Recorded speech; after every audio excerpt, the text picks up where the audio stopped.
Hello, good morning. It has been a really long time.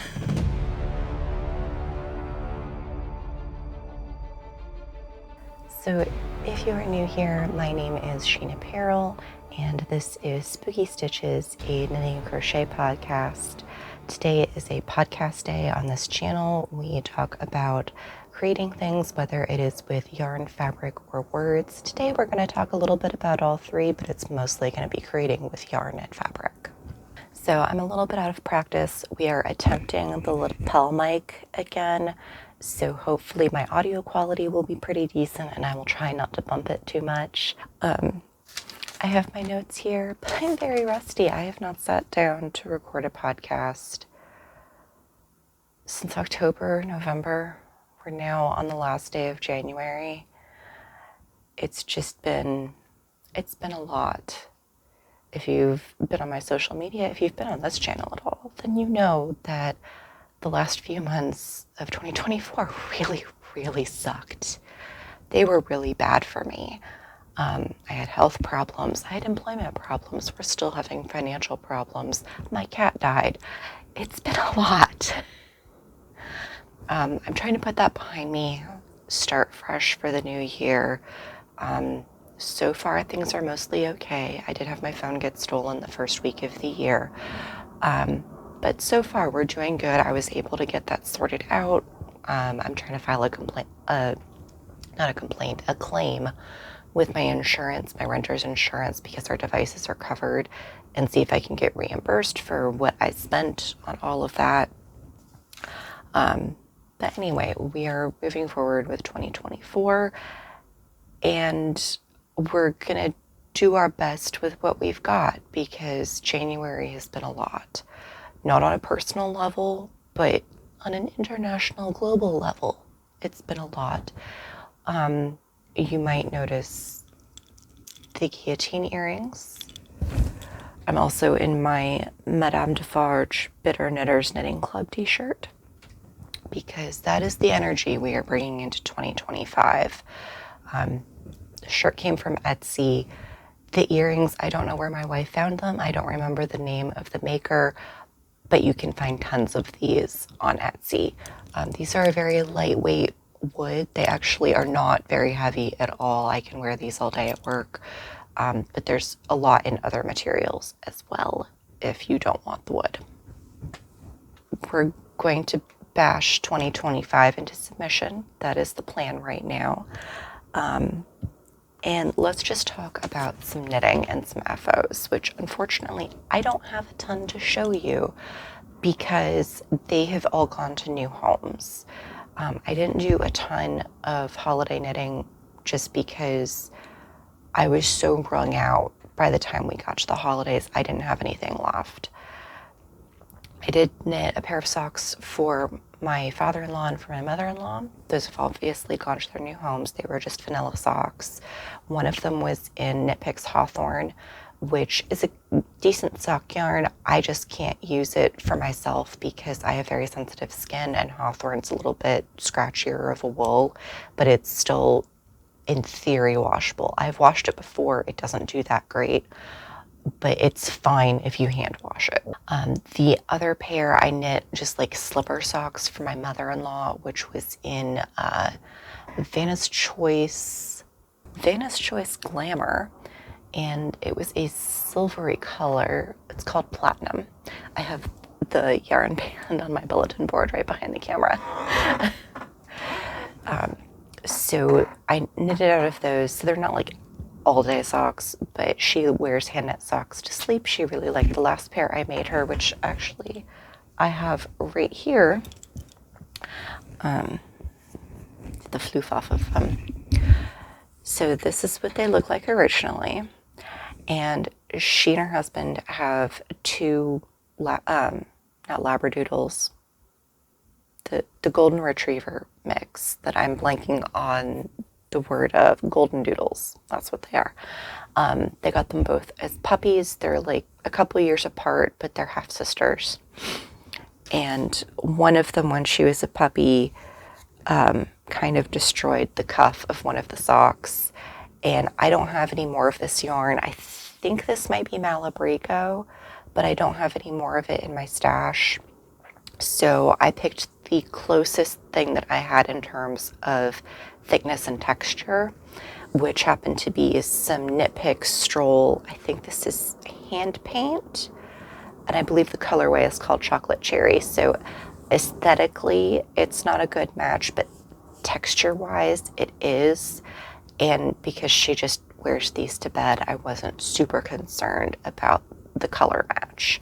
And she told me that she didn't care about the color as much, because I mentioned right off the bat that I didn't think I had more of this yarn. So there's those that I did. I just had to rip out the part that had been chewed on and then pick up the stitches and re-knit the cuff. That was the only part that was damaged, thankfully. The other FO that I have, I'm calling it an FO. I am going to go back to it eventually, rip things out and redo it because I am not happy with the way it came out. And that is the Eleonora stocking. So this stocking has a lot of backstory. I'm going to direct you to the Eleonora Project website down below where I talk more about the history and everything involved in this. That's the foot. I counted the repeats. I counted many times the repeats from this split right here down to where the toe decreases started, and it's not right. I know it's not right, but I have run out of spoons for this project. I want to work on the modern version and then come back to this with what I've learned. My problem right now is the modern version. I need to do some sketching for it and a whole lot of math, like a lot of math. Like I need an afternoon to sit down quietly with no interruptions and a calculator and my sketches and the photos and my diagrams of the stitch patterns and recalculate everything, because I'm going from 2 strands of lace weight on a size 000 to working in my standard sock gauge, which is fingering weight and a size 1 needle. I might go down to a 0, but that would require buying a new needle because I don't have any zeros. But that's what I'm dealing with right now on this. I am not happy with it. Like, it's fine up to like right here, and then it goes off the rails. And I feel less bad about it after doing more research. Most of what I've been working on for this project for the past year has been research. And you will see the fruits of that over on the website. I didn't post anything on there in 2024, hardly at all, just because 2024 was so bad. I did not have the bandwidth to work on something like this because it just took too much brain power, too many calculations.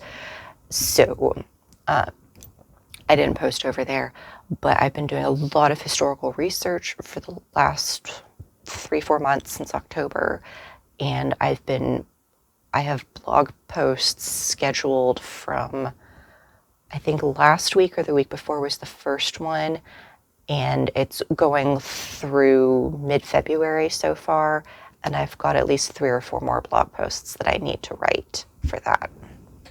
So that's where this project stands, and I'm calling it done for right now. It's really just going to kind of go into cold storage for a while until I'm able to revisit it, but I needed to not have it hanging over my head in order to move on. Look at this little muffin. He has been so funny lately. I got a heated blanket for Christmas, which is this light purple right here. And he will come over to me and he's just like all over me.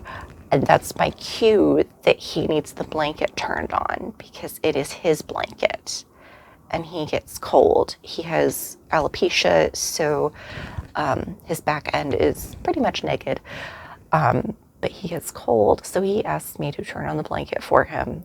And he knows when I lean over the edge of the bed and reach down that that's what I'm doing. And he stands at attention and he's just like waiting for it, waiting. And then he goes over and starts kneading as it comes on. And if he's curled up and everything and he sees me lean down again, to turn it off, he will come and like stand on my shoulders as I'm leaning over to try and stop me. And it's so cute, but it's also kind of obnoxious. But yeah, I lost my ESA back in October, and he heard there was a job opening. And he's 7 years old. I've had him since he was 4 months old. But he heard there was a job opening for an ESA in the last couple of months and just promoted himself to Chief Executive Emotional Support Officer. So that's where we are. He's been really helping. Oh, my other finished objects, I'm just going to have to insert photos for most of them. But I did finish a pen roll. This was a patchwork quilt inspired by Victorian quilting techniques, Victorian patchwork with the embroidery and everything that was super popular in this fall and winter over on YouTube. However, I modernized it because I had some very modern fabrics that I was using. So it has kind of a Mario theme to it. I've got like the boxes you jump up and hit and some of the pipes. And my favorite part is I embroidered one of the chompy chompy flowers. And then there's little mushrooms and stuff. And that is what I keep my personal fountain pens and writing utensils in at work because I'm a pen snob. And also I learned when I was working in construction that if you use a fountain pen in your office, people are significantly less likely to steal them because they don't know how they work. So I keep fountain pens on my desk in my office. And the pen roll is what I keep them in. And I also use it as like a mat when I have to refill the pens. Because I used less nice fabrics on the inside. So that way if I spill ink on it, I don't really care. So some of you may remember the rainbow sweater that I finished up last year. And I significantly overbought on the yarn for that. The design was such that my usual tricks for estimating yardage and the amount of yarn I would need just didn't work. It's also a slightly different yarn thickness. I think this is closer to like a sport weight. And when I had made one of those sweaters previously, I was using more like an Aran or maybe even into the bulky territory. So my estimations were way off. And then halfway through the project, so it's made with Lion Brand Mandala. And I was using the original like regular size cakes. And then halfway through, I discovered the giant cakes. So it was the same color progression, but longer, which really worked a lot better on the circular shape of the sweater. And I'll pop some pictures in here. But what that means is that I have more of that yarn coming out of my ears than I know what to do with. So I made myself a laptop bag. This was my office at work project, something to do with my hands during meetings. I started this back in October and I just finished it last night.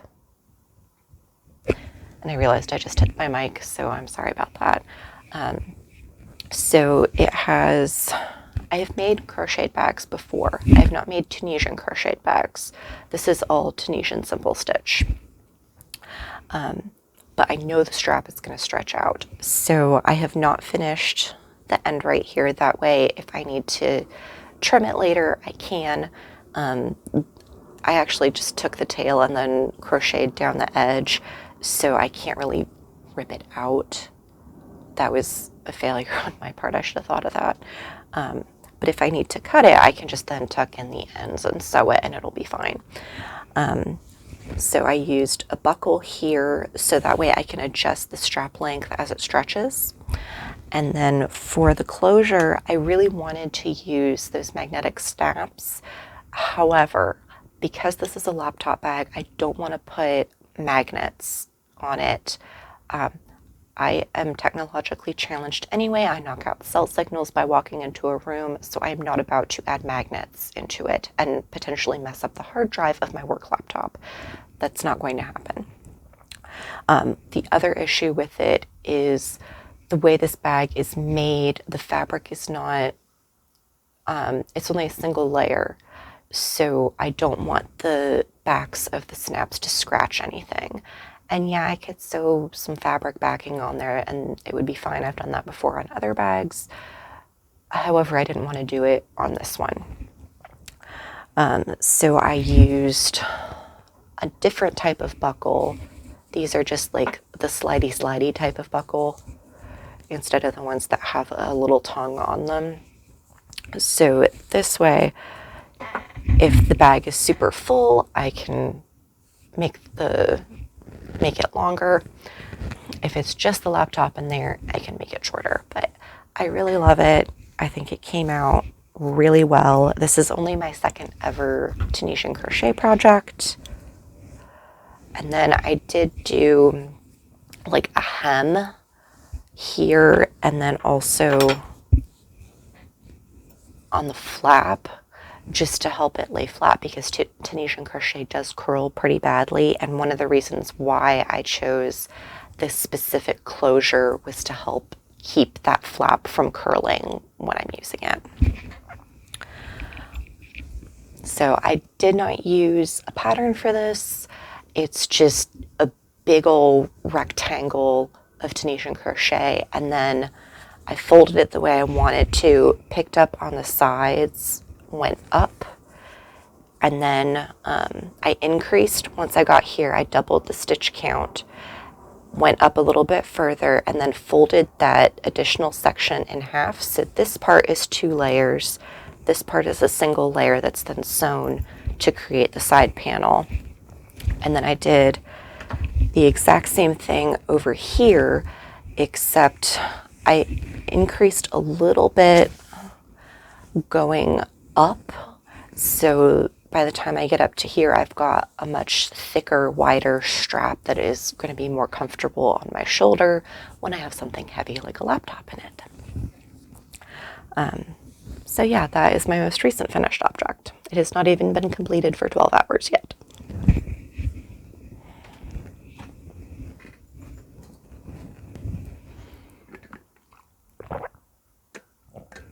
Also, I saw that there was a Wednesday preview on Instagram.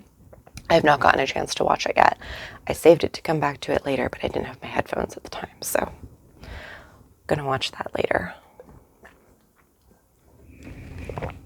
I am so excited for season 3 of Wednesday. I thought it was gonna come out in the fall, but I guess it got delayed.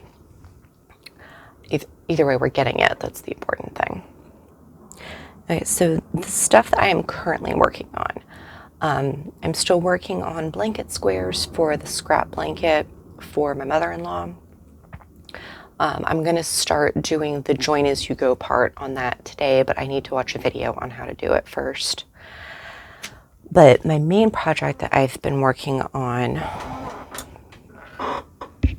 oh, the other thing that I finished is a market bag. I had 4 reusable shopping bags break on me over the course of like 2 weeks. So I made a couple of crocheted market bags and I will insert photos. Those are again made from the Lion Brand Mandala yarn because I have so much of it. I still have 3 balls I have not even opened yet. I have a couple of partial balls because I was doing like yarn and color progression management on the sweater, and then I gave one away. So I have so much of that yarn. This project right here, my mom has an elderly Labrador. He is Lab and Beagle, and based on his leg shape, I think there also might be something Basset Hound in there as well. But she asked for a sweater for him because he is a single coat dog. So he's also oddly shaped, which means that a lot of the patterns I was seeing on Ravelry wouldn't work for him. They were like true sweaters where they went down the front of his chest and had openings for the arms. And he is bow-legged and stocky and barrel-chested, and he also has a ton of lipomas or like fatty tumors all over his body. He has over 20 right now. And because he is almost 13 years old, it doesn't make sense to sedate him to remove them because that would be too life-threatening. They are not impacting his quality of life, so we're not doing anything about it. But it means that it is a lot harder to fit him for a sweater. So I told my mom I was making him basically a halter top. So it's got like a neck collar, it's open on the bottom, and then it just lays over top of his harness. He wears a harness all the time. And then what I'm gonna do is steek an opening right about here for his leash to come through. And then once the body is done, I'm going to add a strap to go across the belly. And I have not decided yet what closure I'm gonna use for that. I feel like Velcro makes the most sense. However, I also know it will destroy this yarn. This is Carron Simply Soft. It came from my mom's stash. It was gifted to her by a friend. And the main reason I'm using this specific yarn is because, number one, it was free. We already had it. But also he is a black dog. We're in Washington. We're in the middle of the big dark right now. It is starting to ease up, but it's also 8 a.m. right now, and you can see how gloomy it is. So it gets very dark at night, and this will help make him a little bit more visible. But anyway, all I did was just increase here. I had to play around with the increase rate quite a bit. I've ripped back a couple of times, but it's finally the width that it needs to be now. And now I'm just working on the length, and I've got probably 15 more inches to go, 12 or 15 more inches. I didn't measure after I finished knitting on it last night, so it's got a little bit more to go, but this is the main project that I'm working on right now.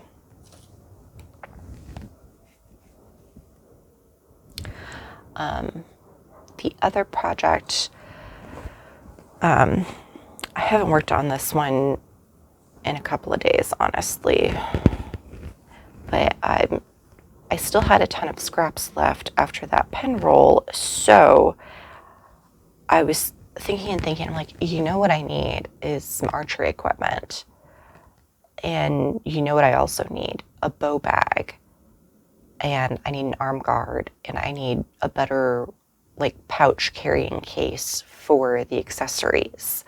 So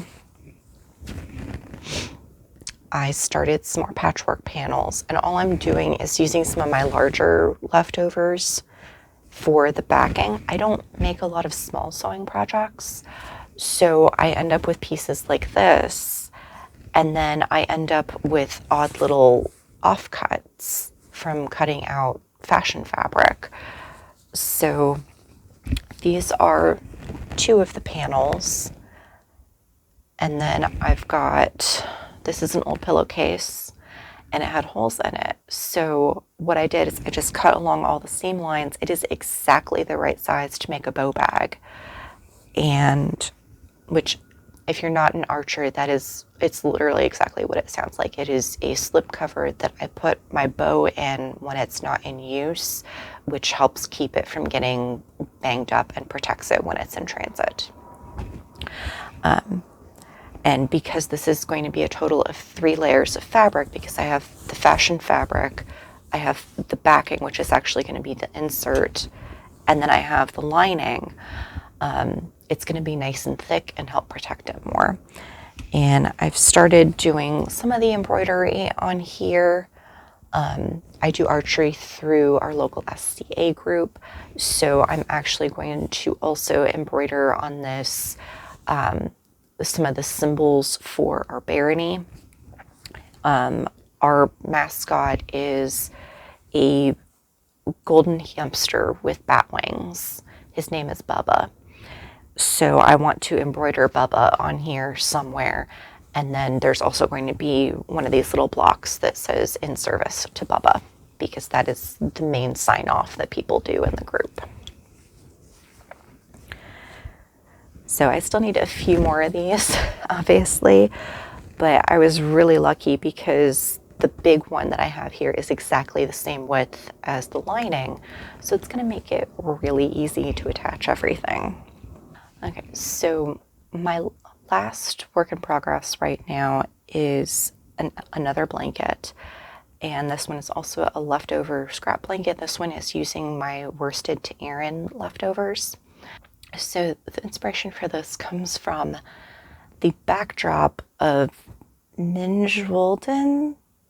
I'm going to link to it down below. It's a YouTube channel. Yenta, the host, she has this backdrop in her studio that it's a garter stitch spiral blanket that, well, I don't know how to describe it. It's spiral in that it goes around, but it's a square. Anyway, I'm reverse engineering that. She mentioned that there was a pattern on Ravelry. I could not find it. And the pattern that I did find was like $7, and I don't have $7 to spend on patterns right now. So I'm just reverse engineering it. And it just uses increases and decreases to make these corner joints. And I've got a huge magic ball full of leftovers. I have a second magic ball in my project bag down here. And this one I've just been working on in fits and starts in between other projects. Obviously, I haven't gotten very far on it yet. But I'm just going to go until I run out of yarn. And then I don't know what I'm going to do with it because we have a ton of blankets in this house. I have 3 on my bed right now, 4. I also have like an emergency extra blanket. I have 2 in storage in my closet. And then we also have a trunk full of blankets that we don't use. So I think that's a thing that we need to address in the future, but I enjoy making blankets and I don't want to donate all of them. And I don't know who to give them to, so. I mean, we have all seen the sad pile of abandoned Afghans at the thrift store, and I don't want that to happen to something I just made. Like, if it's a few years old, I'm a little less attached to it, but right after I cast it off, I really don't want to do that. Okay, so that is it for the crafting content. So let's talk about what I have been watching and reading. I've been watching a lot lately. My mental health got really, really bad after Gwyd died, and I have not been able to leave my brain unsupervised since then, which means I am always listening to something. It can be a podcast, it can be an audiobook, it can be a TV show, sometimes it's music. I need to have some kind of noise in my head because if I don't, everything hits me at the same time. So basically I went through about 24 seasons of Mysteries at the Museum in November, December, and the first part of January. I really love that show. I've heard so many fantastic history stories on there, and some of them are just absolutely ridiculous and hilarious. Should I tell you one of them? I'm going to tell you one of my favorite ones. I love this story because it reminds me of the type of thing that my grandpa would have told us when we went to visit him. So in World War II, submarines were not great. Like, they're not in their infancy. That would have been World War I, but they're still just not great. Like, the air isn't too great. Sub crews actually got bonuses because the conditions were so bad. And in Germany, they were kind of on like the cutting edge of sub technology. They really put a lot of money into it. And so one day, I think this was somewhere in like the English Channel or maybe around Ireland in that neighborhood. And this battleship, I don't know the names of the technology. Okay, I don't know the names of the boats and everything.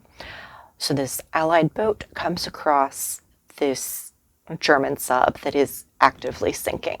Like, it's on the surface, people have evacuated onto the roof of the sub, but it is going down and they are trying to get to safety. So the Allies are like, okay, we'll help you. Go straight to our brig. So they take all of these German soldiers, put them in the brig take them back to England where they're questioned, and they're questioning the captain, and the captain is just like, you're not going to believe me if I tell you. So they're questioning him, and the story that the captain says is, so a known problem with subs is that because of the outside water pressure, you could not flush the toilet when you were underwater because there was no way to evacuate it, basically.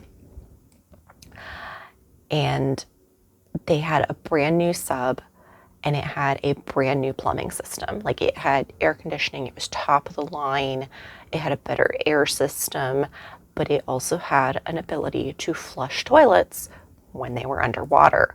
However, the system was really complicated, and they had specific people assigned to each sub who were trained in how to flush the toilets because it required a lot of like levers and stuff. And the captain is like, I've been a sub captain for 10, 20 years. I can flush my own damn toilet. So he goes to the bathroom. They're getting ready to go into attack. So he's like taking a real quick break before they go to attack this Allied boat that they ended up getting rescued by. And he, goes to the bathroom, and there's this sign on there that says how the flushing system works, and he doesn't read it correctly, and so the toilet overflows, and the water starts going all over the floor. Well, right below him on the next level of the boat, or on the next level of the sub, were a bunch of batteries, and the water hit the batteries, caused a chemical reaction, and suddenly the boat is filled with chlorine gas. So he orders them to surface immediately. They evacuate, they open up everything, and I think there's like stuff catching fire down below, and it's a big mess. The sub has been effectively destroyed. It cannot function again, and it starts to sink. And so the captain is just like, I know this sounds stupid, but yes, I accidentally sunk our sub by flushing in the toilet. And the Allies are like, this is ridiculous. He's making this up. And then I think it was in the 1960s or 70s, there was paperwork in Germany that got declassified. And there was, in fact, a design for a German sub that theoretically could have had that problem happen to it. So I just think that was one of my top peak stories that I heard. There was also one about this woman who decided to walk to Russia from New York City. So that was interesting. But I really love that show. It tickled my fancies a lot, and it was very calming to listen to. And then there's similar shows, like there's Mysteries at the Monument. It's hosted by Don Wildman. He's done several like history travel type shows. It's like Secrets of the Underworld or something is the third one. I really love all of these series. I also watched Monuments Men this week because that is one of my comfort watches, and this week has been a lot. If you're watching this, it is January 31st, the week of January 31st. So if you don't know what I'm talking about, just check to see what executive orders went through this week. It's been a wild ride. And then I've also been watching a couple of Russian shows. The first one is The Blood Countess. The other one is Detective Anna. I'm watching both of these on Tubi, and I'm watching Detective Anna with a friend of mine from back in Ohio. And it's been funny because even though these shows are set in vastly different locations, one of them is set in what is now Ukraine. The other one is set in Moscow. They're supposed to be 100 years apart, but they're filmed in the same place, in the same like historical village. And apparently there is only one historic mansion in all of Russia, so they use it, like all the rich people live there, and they just film it from different angles based on what character's house it's supposed to be, which I find hilarious. I also have been rewatching Bomb Girls, which is a World War II show set in Canada, and it follows the employees of a munitions factory I think it's set in Toronto or like just outside of Toronto. But I love that show. I think this is my third or fourth time rewatching it. And then I also started yesterday a K-drama called Law School on Netflix. I've only watched the first 2 episodes, but oh my gosh, this is like so twisty. It's a mystery show about a murder that happens on a college campus. And you have like the professionals trying to solve the murder, and then you have the students who are still on the periphery, but I think they're about to get involved in the mystery solving part of it. And then I also started rewatching Shadow and Bone. I've seen season 1 at least 3 times. I have not rewatched seasons 1 through 3 that many times, just because season 3 is newer. But I absolutely love that show. That's another comfort watch for me.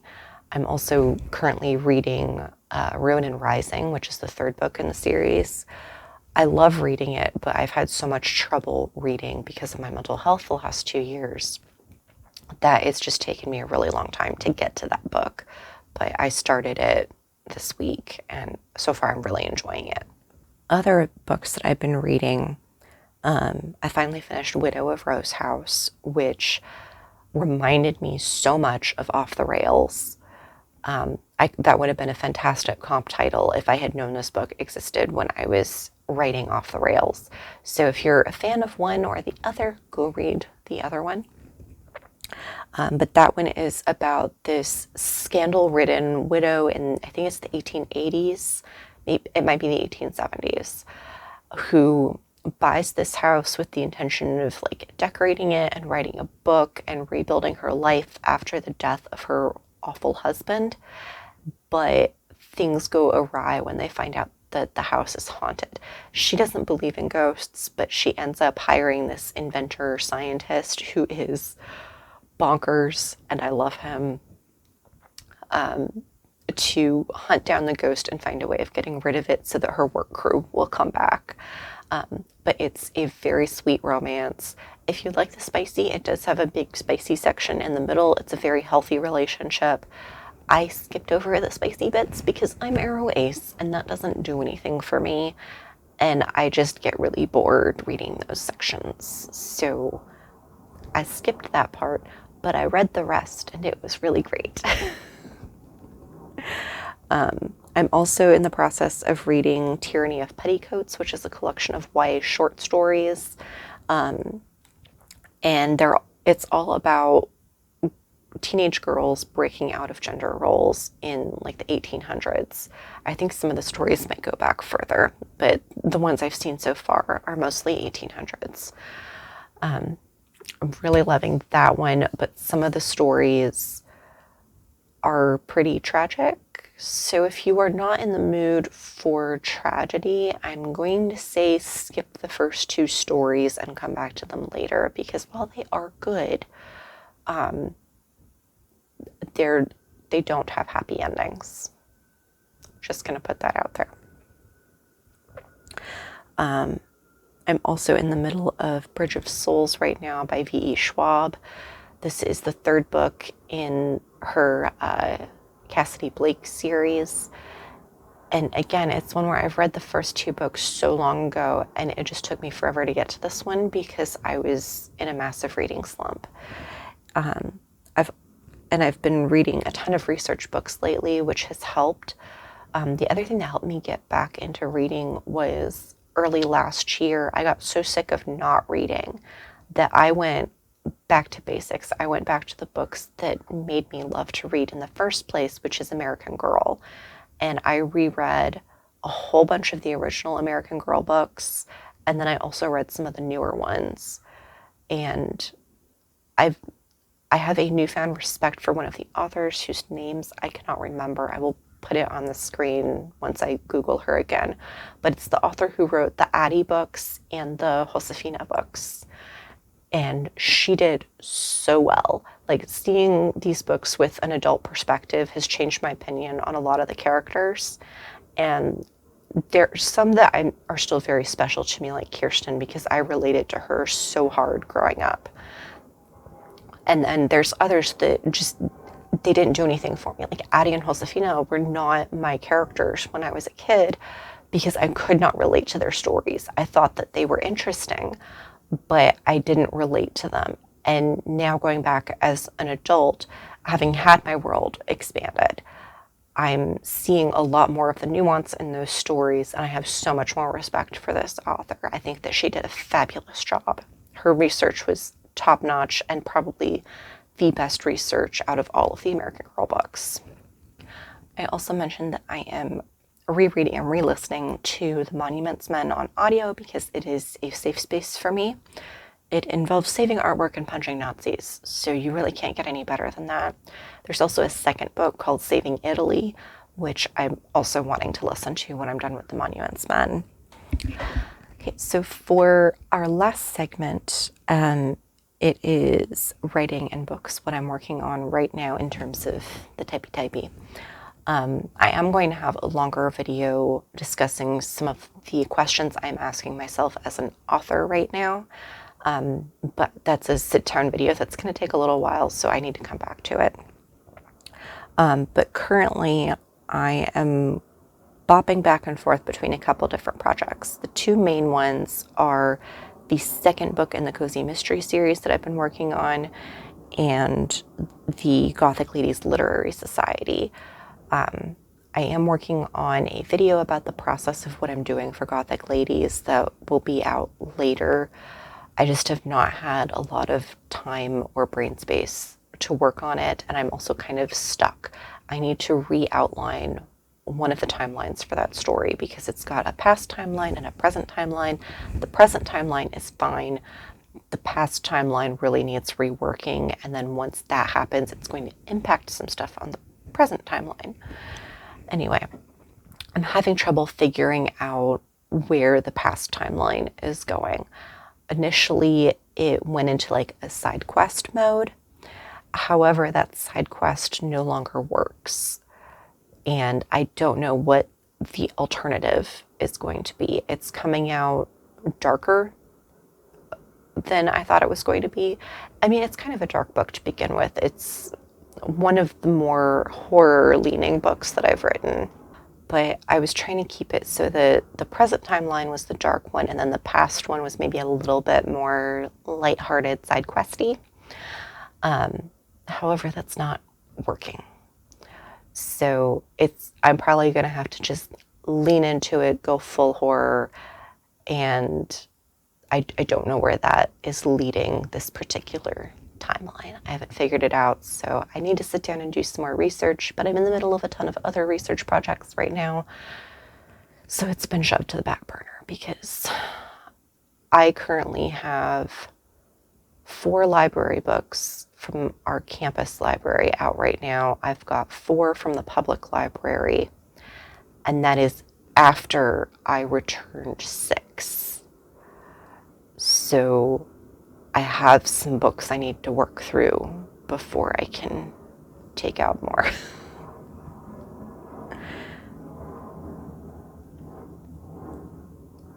So yes, I have been reading a lot. A lot of it has just been research stuff, and a lot of it has been books where I just need like one paper or one chapter out of them, or I'm just skimming looking for keywords and then pulling that information. I'm not sitting there and reading tomes this thick for research, cover to cover. But that's where we are right now. I have a couple of new projects that I've been brainstorming. I have one that I really want to work on, but it's not fleshed out enough yet for me to start. I have my opening scene, and then I've got a plot point arc. So I took the heroine's journey, and then I put in my different plot points, but I have not done a full timeline outline yet. So that's something that I need to sit down and do, but every time I try to do it, I haven't been able to focus on it. So that's another thing where I just need like an afternoon uninterrupted with some quiet and can work on it then.